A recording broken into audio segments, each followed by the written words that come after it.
பனை 1000 பறவை 1000.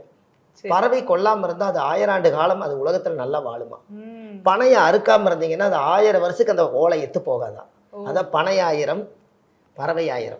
ஓ. ஒரு பறவை வந்து மூலிகை தானே சாப்பிடுது, நம்மள மாதிரி என்ன சாப்பிடுது, ஒண்ணு சாப்பிடாது.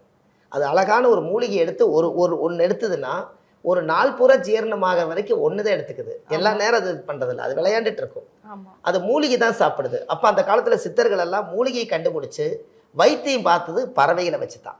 ஓ. இந்த மூலிகை ஒன்று சாப்பிட்டாங்கன்னா ஒரு குறுமிளகவே நீங்க காலையில வாயில போட்டுக்குங்க, சரி. பொழுத வரைக்கும் பசி ஆகாது. ம். ம். என்னங்கம்மா, ஒரு குறுமிளகு தெரியும் இல்லைங்களா, நான் வால் மிளகு. கேள்விப்பட்டிருக்கேன். இந்த கந்த சஷ்டி விரதம் இருக்கிறவங்க எல்லாம் அந்த குறுமிளகு எடுத்து சாப்பிடுவாங்களாம்.